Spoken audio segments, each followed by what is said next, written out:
Hey guys, how you doing today? I'm David Mathis. I want to thank you guys for tuning into my channel. I really appreciate your guys' support. Today, I want to talk to you a little bit about protein timing. Every bodybuilder's favorite subject, right? How many times have you heard growing up, you have to slam that protein shake as soon as you get done training in order to maximize muscle growth? Is that true or is that false? I took a look at a few studies on this particular topic. The first one I want to talk about is Crude et al. 2006. What they did is they took a glucose, creatine, and protein supplementation drink and gave it to a group right before and right after training.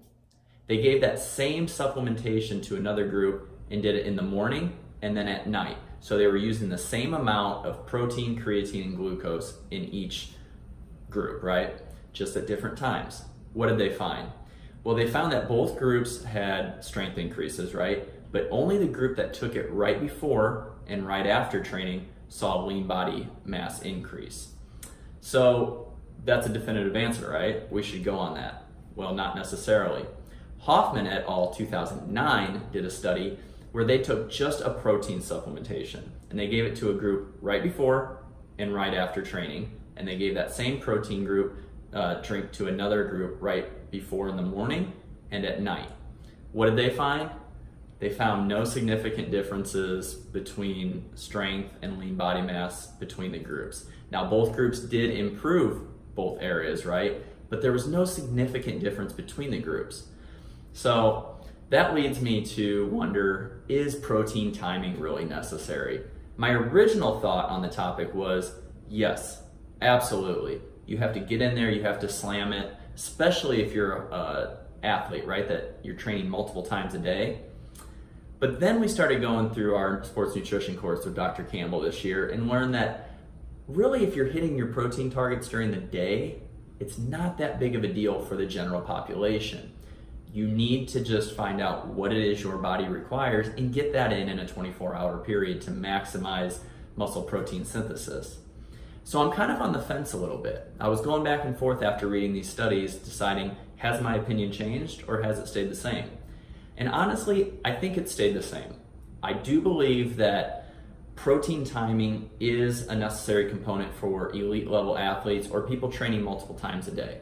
We actually learned in Dr. Campbell's class that the proper replenishment for protein post-workout is around 0.25 grams per kilogram of body weight.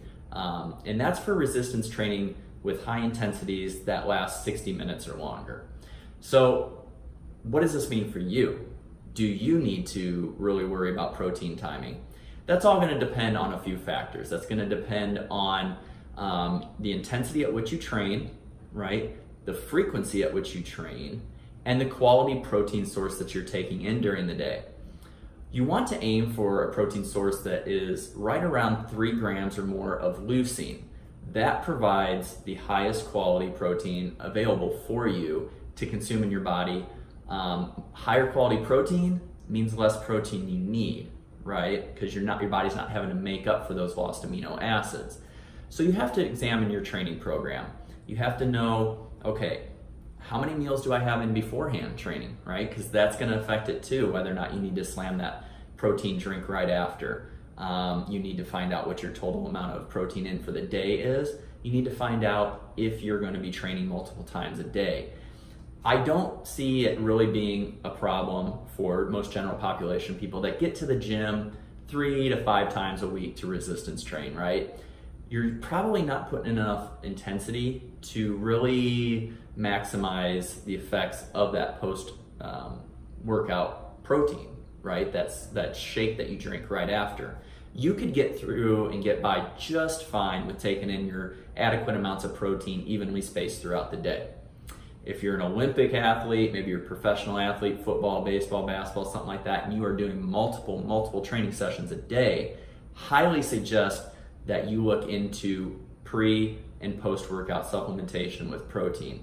Not only is it going to help improve your lean body mass, but it has beneficial effects to increased muscle hypertrophy and to 1 rep max strength increases. So I know for me personally, I do like to do peri-workout protein supplementation. I like to do some before in the middle, and after, and then evenly space out the rest of my protein throughout the day and other meals.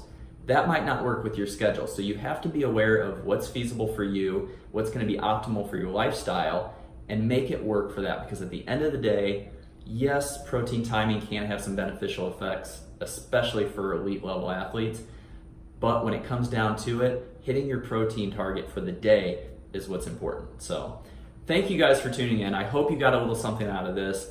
Log on, subscribe to my channel, and hit the little notification button for more videos to pop up. I look forward to bringing you more content in the future. Thanks again. Have a great day.